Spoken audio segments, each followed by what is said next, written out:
Bismillahirrahmanirrahim. Assalamualaikum warahmatullahi wabarakatuh. Waalaikumsalam warahmatullahi wabarakatuh. Sebelumnya terima kasih atas kehadirannya Mbak Aina Sari Dewi, Esut MPPM, dan pembahas saya, pembimbing satu saya, Yanis Wandaru, Esut MSC. Sebelumnya perkenalkan, nama saya Dava Zulfa Dwirendra dengan NPM 2214151039 dengan topik dari seminar proposal ini yaitu pemodelan spasial prediksi kesesuaian habitat burung raptor diurnal di Kesatuan Pengelolaan Hutan KPH Batu Tinggi. Burung raptor sendiri merupakan salah satu burung pemangsa yang memiliki ciri morfologi agak khusus, yakni paruh bengkok, lalu kemudian cakar yang tajam, dan memiliki penginderaan mata yang cukup tajam untuk memangsa prey-nya atau satwa mangsanya. Lalu kemudian burung raptor dibagi menjadi 3 ordo, yakni ordo Falconiformes, ordo Accipitriformes, lalu ordo Strigiformes. Kemudian burung raptor berperan sebagai bioindikator. Ketika adanya burung raptor, maka hal itu menandakan kondisi habitat yang sesuai atau kondisi habitat yang baik di lingkungannya. Lalu kemudian kondisi kesesuaian habitat burung raptor di Indonesia saat ini kian menurun dengan adanya berbagai ancaman yang ada di Indonesia seperti perburuan, degradasi habitat, deforestasi, dan lain sebagainya. Lalu kemudian akibat dari degradasi habitat, deforestasi, dan perburuan mengakibatkan pergeseran distribusi dari burung raptor itu sendiri. Penelitian sebelumnya yang di Indonesia berkaitan dengan burung raptor telah menghasilkan beberapa hasil yang lumayan menarik, yakni terkait pergeseran dari wilayah raptor itu sendiri. Yang awalnya burung raptor itu merupakan tipe H spesies atau tipe spesies tepi, ini bergeser ke arah hutan primer atau hutan sekunder. Lalu kemudian permasalahan di KPH Batu Tinggi lumayan mirip dengan permasalahan secara umum di Indonesia, yakni berkaitan dengan deforestasi, degradasi lahan, dan pembunuhan hutan.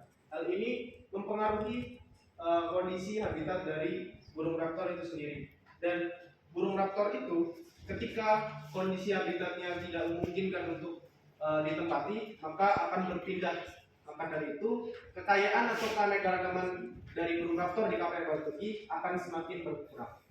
Lalu bagaimana caranya untuk kita mengetahui distribusi spasial dan kesesuaian habitat dari burung raptor itu sendiri?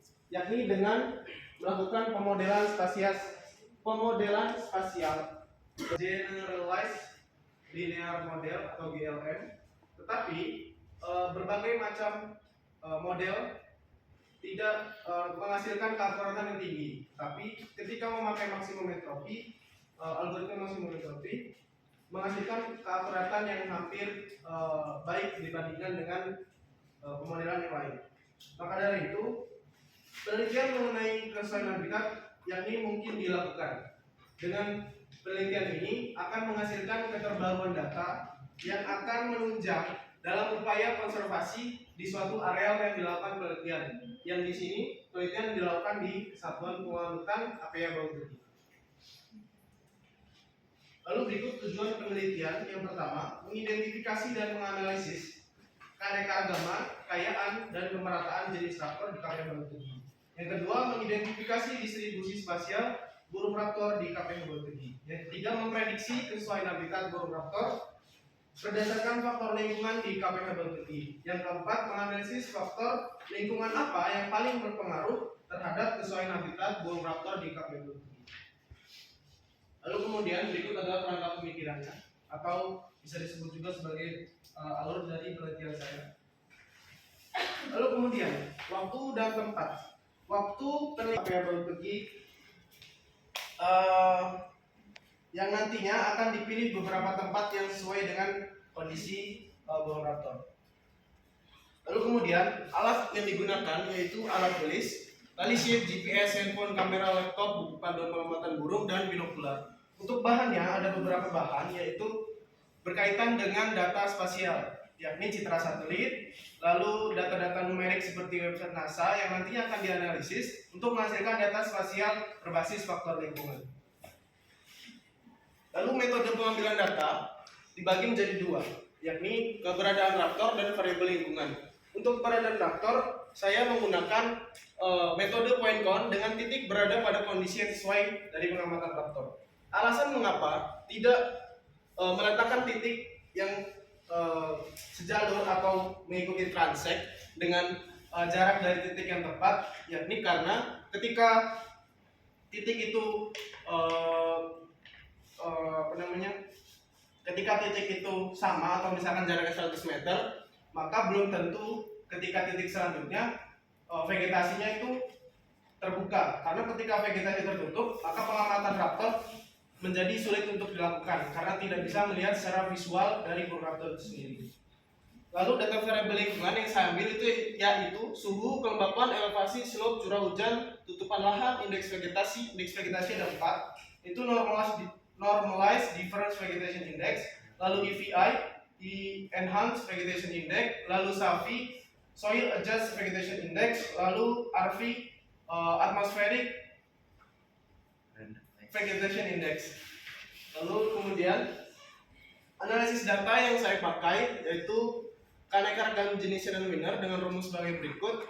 Lalu kekayaan jenis margalaire, kemerataan jenis maguran. Lalu kemudian untuk menghasilkan analisis distribusi spasial dan kesesuaian habitat menggunakan algoritma maksimum entropi dengan tambahan lagi, yaitu untuk menghasilkan faktor lingkungan apa yang paling mempengaruhi, yaitu menggunakan jackknife of training and test gain AUC.